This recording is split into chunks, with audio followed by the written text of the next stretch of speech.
are still in our series, The Thing We Do. Last week, no, yung second week natin, pero I just want to give a recap sa ating lahat this afternoon, what took place 2 weeks ago sa ating series. Sige, now, talking about yung That Thing We Do. Alright, ito yung series natin. No? Ito yung, kasi tayo, no, we are creatures of habit. Ibig sabihin, may mga habits tayo na parang it's just innate sa atin. Ibig sabihin, natural for us. Yung iba, di ba, after kumain, di ba, natural lang yun, no? Hindi tayo tinuruan nun. Yung iba, minsan, kumakati yung kanilang tenga, parang kahit maraming tao. So, it's a habit. Now, ako, may mga habits din ako, and nakakapunan ng mga habit ko is yung misis ko personally, sometimes yung anak ko. And one habit na very evident sa akin, I've shared it siguro 2 weeks ago, about yung when I'm driving from our house sa Tetuan going to Petit Barracks, I would normally take the longer route. Masaya lang ako pag mahaba, pero na-realize ko na I would consume more gas. Di ba? Imagine, no? From the house, papunta doon sa Petit Barracks, everyday yan. I would take Kabato, tapos dito sa Veterans, and then magra-right ako sa Metrobank, then going to Ateneo, and then magle-left ako, going to downtown area, claim ako, tapos diretso ako doon sa City Hall, magle-left ako, and going to Petit Barracks. So, long way. Pero gustong-gusto ko yon. And na-notice ng wife ko sa akin, Han, ba't gustong-gusto mo dito? Sabi ko, oo nga, no? Kasi parang natural na for me. Pag nagdadrive ako, I would normally turn right, galing doon sa Veterans Avenue, going left, going to the downtown area. And I realized na when we tried it, from the house, Veterans, go straight to Petit Barracks. It's shorter route. Mas nakakasave pa ako ng gas. And it's some of the habits habit na meron tayo. And we have to deal with it. No? Yung mga habits natin, it can be good, no? It can be a bad habit, but we have to ask God's grace na at least makuha natin, no, ma-overcome natin yung mga bad habits na meron tayo. So, like ito, bad habit to, pag pinipindot ko, walang gumagalaw. Silly bad habit, so gusto ko gumagalaw siya.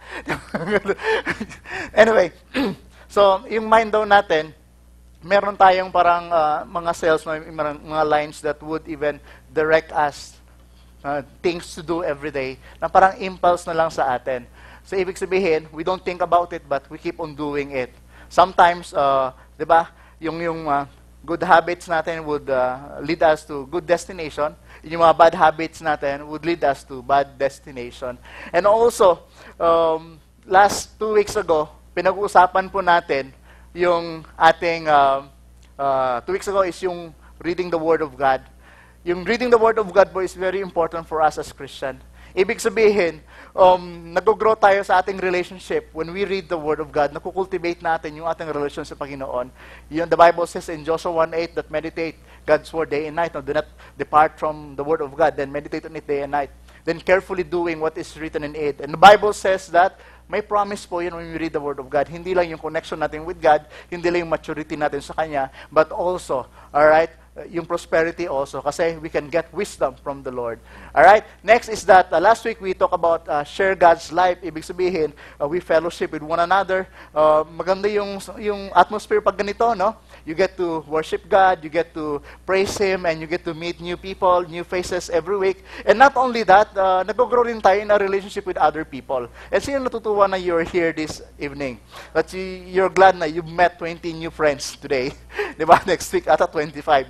And anyway, so the Bible says that we are devoted to something, no? And not just to the Word of God, but second is that yung growing with our Christian friends, yung sharing God's life. And today, pag-usapan natin yung pray. Okay? Yung prayer. Sige, can we open our Bible to Acts 2:42? If you have a Bible with you. And I want us to read this all together as we start itong last part of our series this afternoon. Can I ask everyone to please stand as we read Acts 2:42? Okay, sabi dito, okay, they devoted themselves to the apostles' teaching and to the fellowship, to the breaking of bread, and to prayer. Lord, we thank you even for this afternoon. We pray for your grace to abound in us and through us. I pray that you would even work in our lives, Lord God, even as we look at this word and learn from this and apply this in our lives. In the name of Jesus we pray. Amen and amen. So thank you so much. You may be seated. So the word devoted, na underline ko yung the word devoted, no? Kasi for the past 2 weeks and now this week, no, yung devoted din i-explain natin bakit, ano ba yung devoted tayo, saan ba tayo devoted? And sabi nito, they devoted themselves to the apostles' teaching, to the reading of the word, and then fellowship, ibig sabihin yung meeting together, and then last but not the least, no, not just eating but of course yung prayer life natin. Now, yung devoted means to continue to do something with intense effort despite of difficulty. Ibig sabihin, kahit anong mangyari gagawin natin because we're devoted to do it. Now, despite of difficulty, to keep on, to persist, okay, in. Like, for example, itong cycling. I would always show this and use the word steadfast. All right? In our walk with God, in our relationship with God, especially in prayer, we have to be steadfast. Yung steadfast came from 2 words. Okay? Steady and fast. Ibig sabihin, if you're going uphill like this man, no, riding a bicycle, yung speed niya, steady speed niya, pero it's a high speed but it's steady. But it's still fast. Ibig sabihin, di ba? Steady siya but still fast. Same way with our walk with God, same way with our relationship with Him, the same way with our prayer life. Dapat steady siya and still moving forward. Now, what happened if we will stop? We will fall. Okay? We will not move anymore. So we will not reach whatever goal, whatever yung parang line, no, yung finish line na we're aiming in our walk with God. So, may encouragement ko lang sa ating lahat dito na all of us can experience yung prayer life natin na talagang ma-enjoy natin. Okay, yung key dito is that, ito yon, we have to pray God's will. Okay, if there's one word that I want you to remember, one sentence or one phrase is this, pray God's will. Pastor, paano ko malalaman niya? Mamaya malalaman natin. Okay, let's pray God's will. Kasi yung will ni Lord is kaaya-aya, maganda. The Bible says, His will is good, pleasing, and perfect. Alright? Na-mention to ni Pastor Jerry kanina, should delight yourself in the Lord that He will give you the desires of your heart. Now, ito yung ginagawa ng mga apostles that they would meet together, not just to eat, not just to even read the Word of God, but they would pray together. Okay? They would combine their faith and believing God for even the impossible things to happen. And the same way with us, merong season na mag-iisa tayo nagpe-pray, personal prayer life natin yon. We are cultivating a relationship with God. Okay? May season din na we have corporate prayers. Why? It's powerful also. When we combine our prayers. I've heard a person who told us that during the time ng delivery ng wife niya, he texted everyone. Sabi niya pa, I texted all the Victorians. Wow, okay to Victorians, yung mga victory kwan daw, nasa life group. Sabi niya. Then when he texted, sabi niya, I believe na my wife will deliver and successful yung delivery ng wife ko. And after how many hours, ang bilisan daw, his wife delivered already. And sobrang saya niya and sinabi niya sa akin, alam mo, Pastor, I truly believe in prayers. I believe that particular time, I texted people, I believe God is moving, okay, ahead of me and ahead of my wife and preparing the way, even for that baby to come out. So, powerful yung prayer life natin. Now, I want us to read this passage, and if you can mark it in your Bible, sa 1 John 5:13 and verse 15 to 15 rather. Sabi dito, I write these things to you who believe in the name of the Son of God, so that you may know that you have eternal life. This is the key verse here. Sabi dito, this is the confidence we have in approaching God, that if we ask anything according to His will, He hears us. And if we know that He hears us, whatever we ask, we know that we have what we asked of Him. So today, I want to give you reasons, 3 reasons, okay, why prayer is important. Do you believe that prayer life or yung prayer is important in our lives? It's very important. Now, number 1, first reason is this. Prayer is our communication with God. Nagpe-pray po tayo not just to let other people know that we're praying. Nagpe-pray po tayo not just to let our wife know that we're praying. Not just to show our kids that we're praying. Yung main reason po bakit tayo nagpe-pray, because we believe that God speaks to us through His Word, but we also respond to God and speak to God in faith through our prayers. So we are communicating with God through prayers. So prayer is our communication with God. In 1 John, okay, 5:13 sabi dito, this is the confidence we have in approaching God. So we have confidence. Also, this is the confidence, yung confident natin, no, yung confidence natin in approaching God. Now you can be confident, okay, in approaching God because you know that He is great. You know that you have a relationship with Him. Alam mo na hindi ka tatalikuran ng Panginoon. Hindi po natutulog ang Diyos. Diba? Narinig niyo ba yung kantang yon? Natutulog ba ang Diyos? Ang buhay. Wala po, hindi natutulog ang Diyos. God listens and God is there. And when we approach Him, God is there, listening to us. So we can have that confidence in Him. So communication, ibig sabihin, a process by which information is exchanged between individuals through a common system or symbol, signs or language. So when we communicate, like for example, no, you and your wife, have you tried, sino ba dito may mga cellphones? Lahat ata. Sino dito may isang cellphone? Wala, kasi meron silang dalawa o tatlo. Alright? So mas maraming cellphone. Now, can you imagine this? You are trying to connect with your wife, emergency situation, and you're trying to connect, nagre-ring ka and nobody's answering. Okay? Masaya ba kayo nun? Hindi. Sino dito umiinit minsan yung ulo pag hindi sinasagot yung call? Walang nag-yes, no? Ibig sabihin lahat. Di ba? So, di ba? Ito, isang scenario din na when somebody would call us and then salita ng salita lang siya tapos hindi niya tayo pinapasalita. Makikinig na lang tayo. Okay, bye. Gusto niyo ba yon? Di ba? Communication is dual. Di ba? Dapat dual yung communication. Ibig sabihin, somebody would receive the message and reciprocate. Alright? Okay, magre-respond siya sa message. Alright? So, communication is a process by which information is exchanged between individuals through a common system or symbols, signs or language. Nowadays, ang daming form po, no? Nowadays, yung communication. Pwedeng si Piolo, tatayo na lang ganon. Di ba? It would give information to us. Di ba?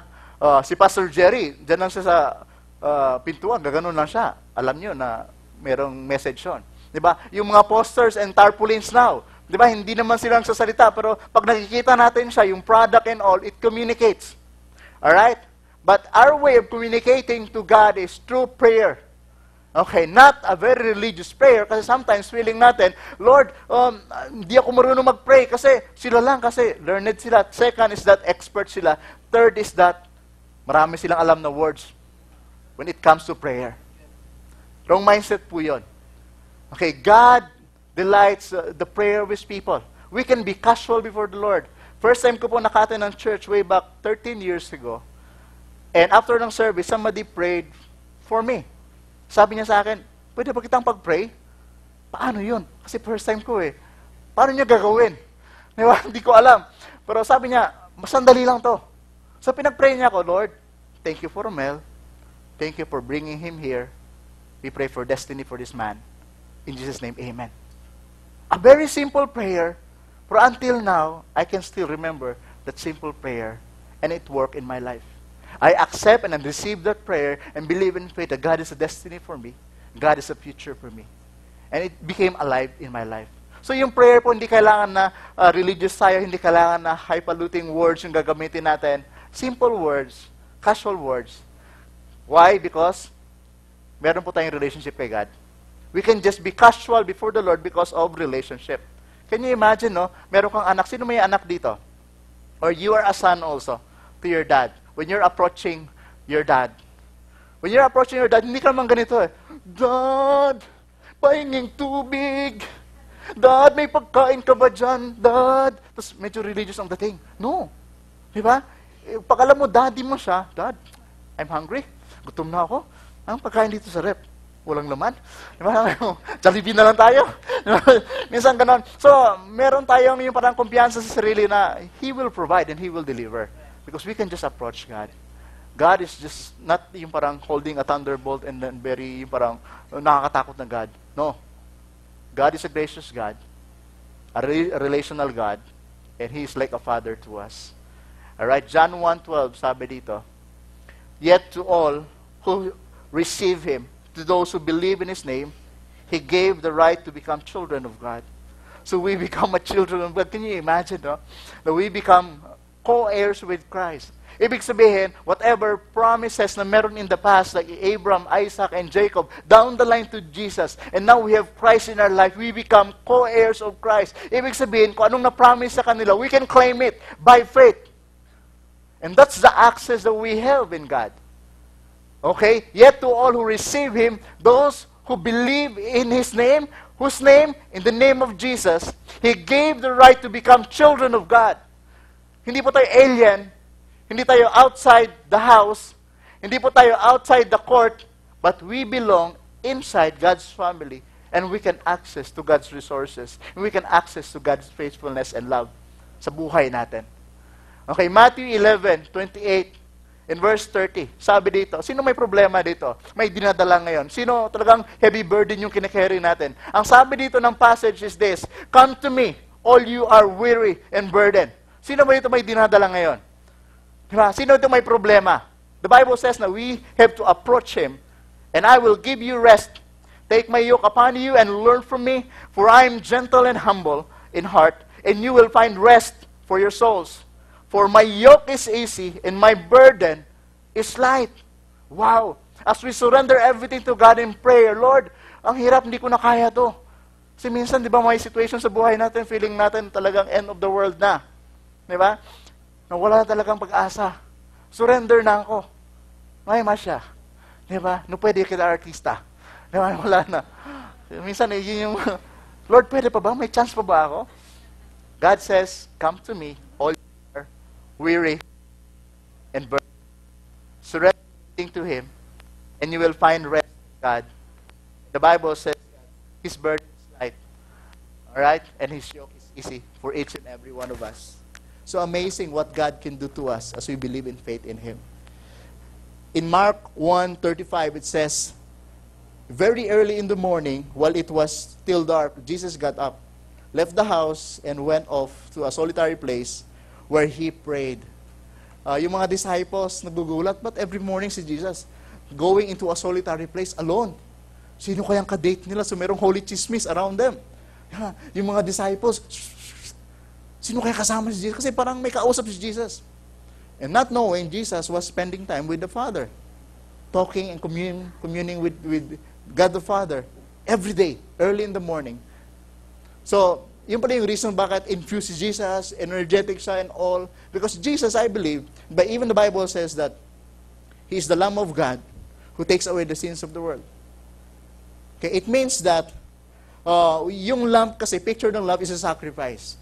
Yung sacrifice, kailangan, okay, physical siya. Kaya hindi siya pwedeng spiritual. Alright? So physical means, Jesus Himself, He is 100% man when He came here. Hindi po siya half man, half human, or half God. 100% man, and He is also 100% human. Why? 100% man, okay, so that He can identify with us. Minsan sinasabi natin, Lord, nagpe-pray tayo, hindi ka naman nakaka-identify sa amin, hindi mo naman alam yung pinagdadaanan namin, hindi mo naman alam yung struggles natin. Oops, wait. Jesus Himself experienced hunger. He experienced thirst. Okay, nagalit din siya minsan when He overturned all the tables doon sa temple court kasi nagnenegosyo na lang sila. So He was so furious during that time. Alright? So 100% man, ito yung manifestation, but He is also 100% God. Okay? Ibig sabihin, no one can mediate. Only Jesus. The Bible says, He is the only way, the truth, and the life. No one comes to the Father except through Jesus. Now, He was communing with God. He was spending time with God. And yung mga disciples, tinatanong siya, what are you doing? Sinong kausap mo? And Jesus told them, spending time with the Father. What I'm doing is that I'm praying. What is praying? Tinuruan niya yung mga disciples. Okay, sige, I'll teach you how to pray. Doon nagsimula yung the Lord's Prayer. Yung the Lord's Prayer is not the thing that we should pray. Okay? But the pattern on how we will pray. So, Jesus told them, okay, this is the way you pray.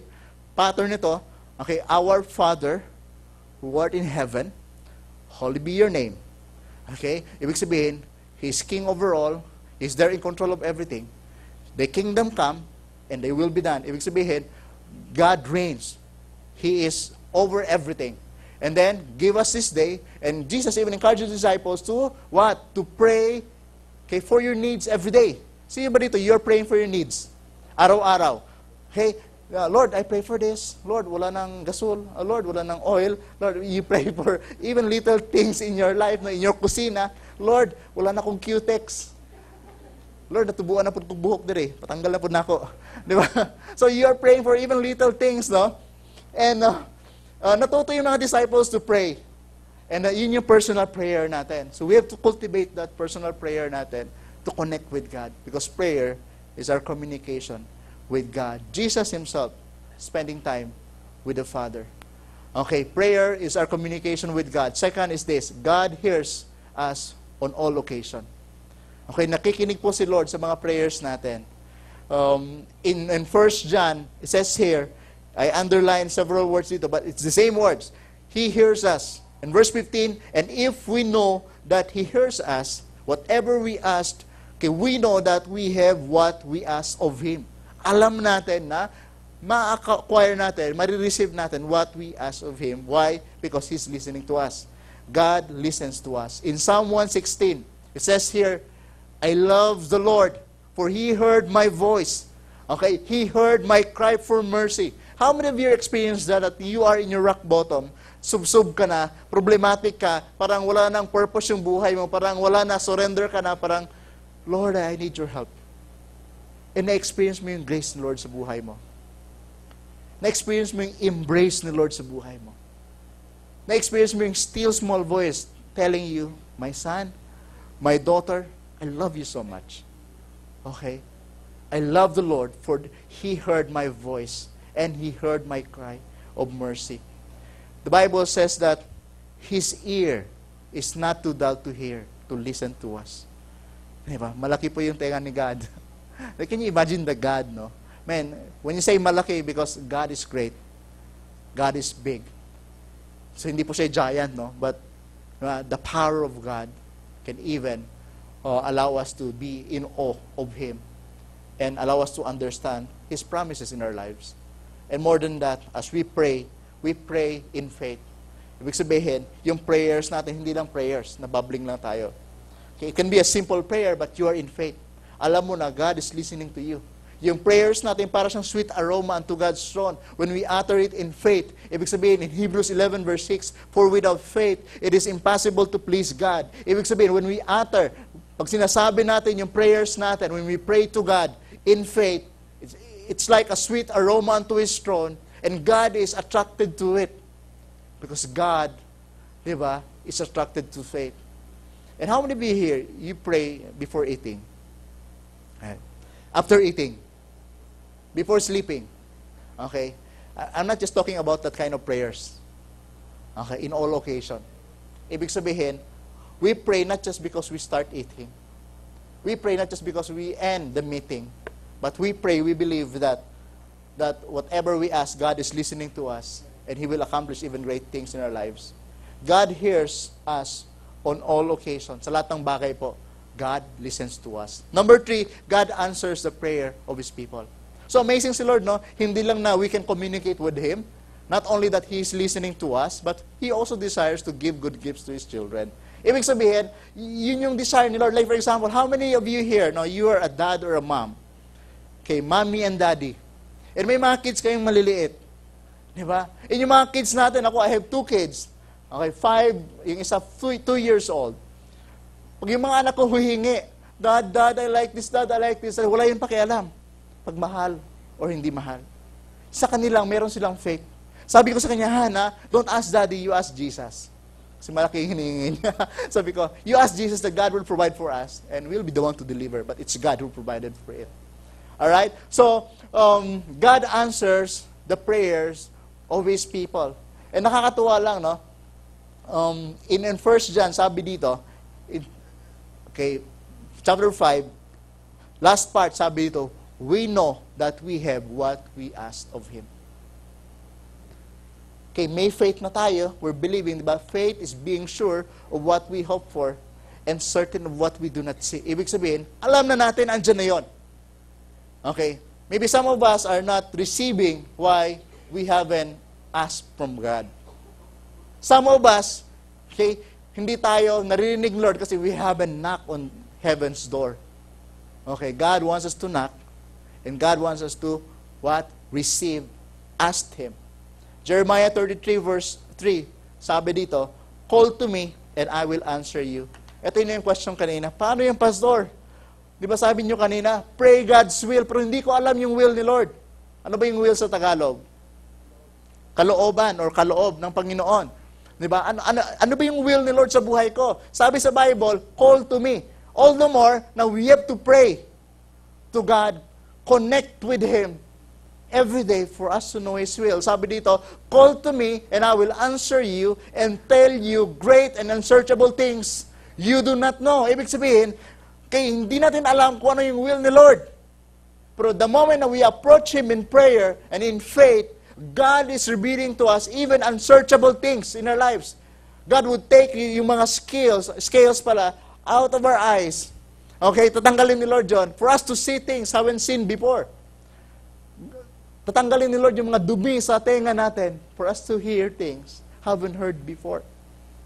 Alright? Call to Him, it means that we have to approach Him in prayer. Faith is not hoping God can.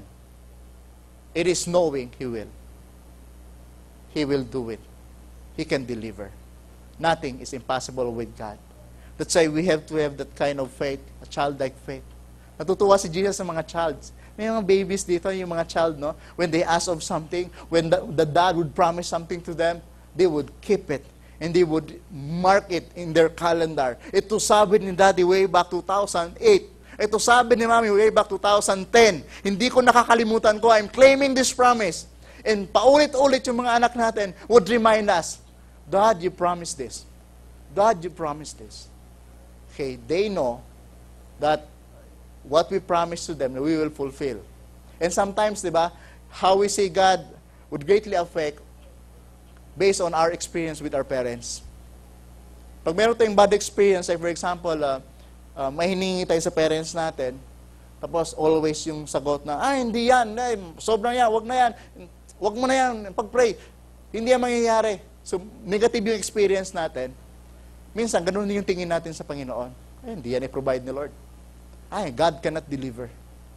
But let me remind you today, God will answer, okay, your prayers. Alright? We don't just communicate with Him. He listens to us, and He will answer to our prayers. One example here, okay, during the time of the disciples, in chapter 4 of Acts, alam natin, it's chapter 1 and 2 in Acts that Jesus went away already, di ba? Sa Matthew. And then, dito sa Acts, Jesus told them to wait on the upper room, and I will fill you with the Holy Spirit. So, chapter 2. And then, it happened. Now, after that, Peter preached to multitude. 3,000 were added that day. Now, for the first time, Peter preached. Okay? 3,000 yung na-add sa church. In chapter 4, ganito rin. Stephen and some of the disciples, okay, were interrogated. And some of them were jailed. So, andun sila sa loob. Now, ano nangyayari dito is that, tinatanong sila ngayon ng mga Sanhedrin. Okay? Yung council. Okay? Interrogated them and then told them na, do not preach about the Word of God. And second is that, do not preach about the healing of Jesus. And third is that, do not preach using the name of Jesus. Can you imagine, after Pentecost, ito na yung scenario nila, yung mga Pharisees, galit na galit sa kanila. Ito yung prayers nila dito. Their prayers in Acts 4:29 to 31, sabi dito, now, Lord, consider their threats. Okay? And enable your servants to speak your word with great boldness. Stretch out your hand to heal and perform miraculous signs and wonders through the name of your holy servant Jesus. Next verse, ito, what amazed me is that God answered their prayers. What happened in verse 31? After they prayed, the place where they were meeting was shaken. Yumanig, no? And they were all filled with the Holy Spirit and spoke the word of God boldly. Amazing. God answered their prayers. They were persecuted, but God, di ba, allowed them to be bold. Okay, they were restricted, but all the more, the Holy Spirit infused them and even empowered them to do even great and mighty things during that time. The disciples would always come together and pray. And how many of you here, you're believing great things in your life? Marami kayong pinagpipray. Sometimes, di ba, yung mga pinagpipray natin, several years back, parang, wala, sinurrender na lang natin, hindi naman ito mangyayari. Nangyari na ba yun sa inyo? You have a dream and you're praying for this thing. Lord, I pray na, sana mag-asawa na ako ng year 2012. Sino ba dito nag-pray noon? Yung iba, sana mag-asawa na ako year 2011, last year. Tapos hindi nangyari. Tapos ngayon, parang wala na, parang dumitaw na kayo. Ayaw ko na, Lord. Let me remind you, God knows and God knew every desire of your heart. There's this person who approached God. Lumapit siya kay God and then dinulog niya kay Lord, no? Sinurrender niya lahat ng request niya. Lord, I've been asking and I've been praying for this and nothing happened. And for the longest time, wala talaga, Lord. Lord, I have this problem in all. Lord, nothing changed in my situation. I'm still like this and I'm still struggling in this area. No progress at all. And God told him, my son, look at me in the eye and do this. My son, go back there and push that rock. So, excited siya. Wow, baka yun yung answer to my prayers. So, bumalik siya doon, begin pushing that rock. First day, 2 days, after a month, wala talaga. After 2 months, wala nangyari. He went back to God, complaining, Lord, nothing happened. I'm still miserable. I'm still in the middle of my problem. Lord, walang improvement. Okay? Sabi ni Lord sa kanya, my son, look at me again. Listen to me. Push the truck again. Okay. Balik siya na naman. Pagod na, Lord. Pero, okay, nag-obey siya. He pushed. Another push. Wala talaga. After how many months? He went back to God and complaining, Lord, ayaw ko na talaga. Surrender na ako. And begin complaining every day. And God talked to him, my son, look me in the eyes again and listen to me. Yeah, I told you that you have to push the truck. Yes, Lord. I've been pushing the truck for so long already. Even an inch, hindi ko napagalaw yung rock na yan. And God told him, my son, I didn't told you to move the rock. What I told you was to keep pushing the rock. Your role is just to push that rock. But my role also is to move that rock. Sometimes ganito tayo sa buhay natin, na may problema tayo and God is instructing us to keep pushing, to keep believing. Yung push po, meron po siyang acronym. Okay, P-U-S-H. Pray until something happen. Pray until something happen. You pray today, nothing happened, keep praying.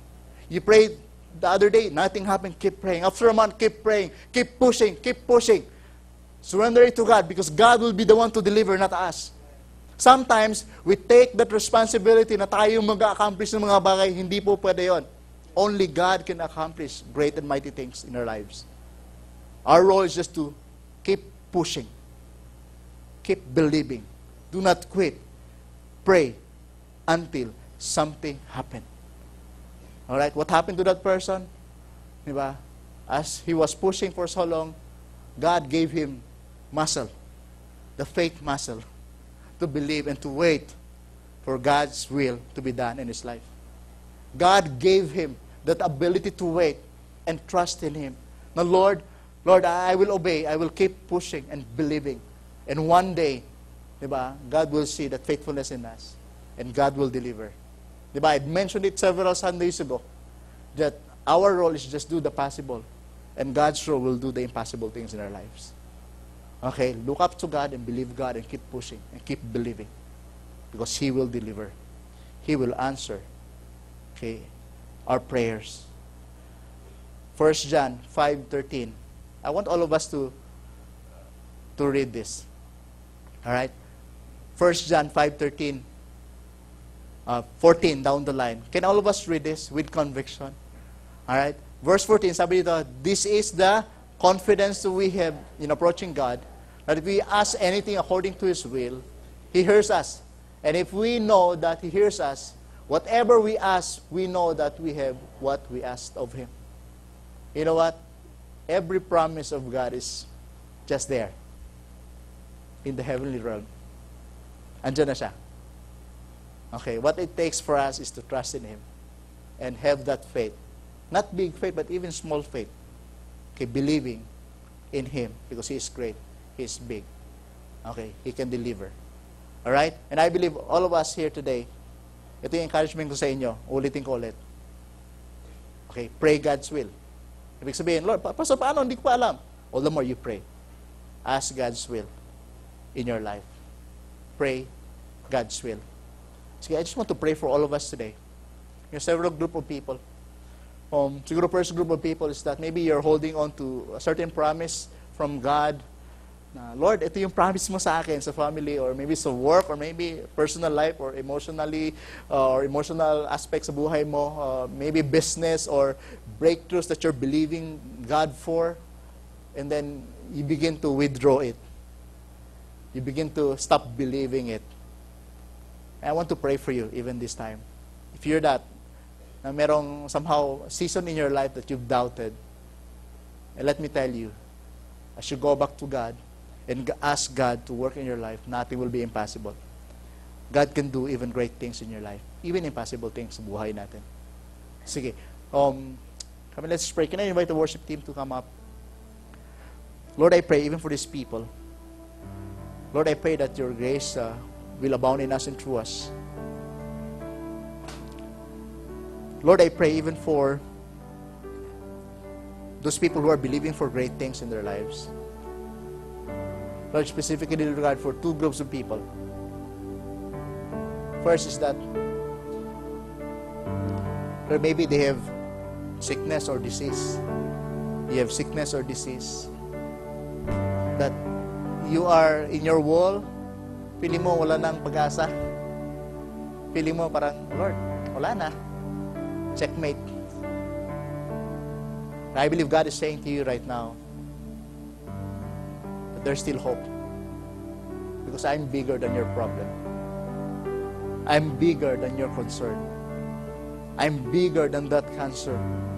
I'm bigger than that disease. And if you're here this afternoon and you're believing God to heal you, I want to be in faith today. Hindi pa ako mag-heal sa inyo, but it's Jesus, Son of God. So if you're not feeling well and you have sickness and disease, you have relatives na mayroong sickness and disease, can I ask you to please raise your hands? I just want to pray for you. Thank you so much for that hand. Thank you so much for that hand. Thank you so much for that hand. Anybody else? All right, thank you so much. Are you in faith this evening? Can I ask you to please stand? Don't worry about those people at the back, in front of you. Just stand.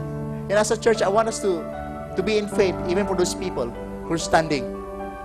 Yung mga believing God for miracle to take place in their lives. Let's be in faith today. Lord, I pray for miracles to take place. Lord, alam po namin, God, that in our own accord, Lord God, it's impossible. Even yung mga sickness and diseases. But Lord, you made a way. You did it, Lord God, on the cross, Lord, 2,000 years ago. By your stripes, we can claim that healing. That it will take place, Lord God, not because of what we can do, but because of your grace in our lives. Lord, I pray specifically for those people who are praying for healing. Lord, I pray that you would even rejuvenate them. I pray for healing, Lord God, for their body. That you would even restore, Lord God, whatever broken cells, Lord God, broken part of the body. Lord, those part, Lord God, of the body that's not working well, we declare that you would align it, Lord God, according to how you purposely made it. And we declare healing, Lord God, in the name of Jesus. Lord, we claim that healing. That you are the same God who healed people in the past. And you are the same God who will heal them now. And you are the same God who will, Lord God, heal them in the future. Lord, we claim that healing. Because you are not just a healer, but you are a medicine as well, Lord God, to our lives, Lord. That before we are spiritually dead, but because of you in our lives, we are alive again. Lord, we thank you for that. Lord, we claim that healing by faith. Another group of people I want to pray is this. Maybe you're believing for breakthroughs in your life, financial breakthroughs, business, sa trabaho nyo, promotions and all. How are you in faith that God can do that? The Bible says that He is able to do immeasurably more than what we can think or imagine, because He is big. Lord, I declare blessing upon blessing. I declare your faithfulness, Lord God, in the lives of these people. I know, God, that you authored everything. You authored promotion. You authored breakthroughs, Lord God. You authored, Lord, yung mga open doors. Lord, I pray that you would open not just one door, but more doors for them. Opportunities for them. Lord, I pray for promotion. Lord, I pray for, Lord, financial breakthroughs, Lord God. Lord, I pray that you would even open the floodgates of heaven, even for them. In the name of Jesus we pray. Amen and amen. Can we just praise God?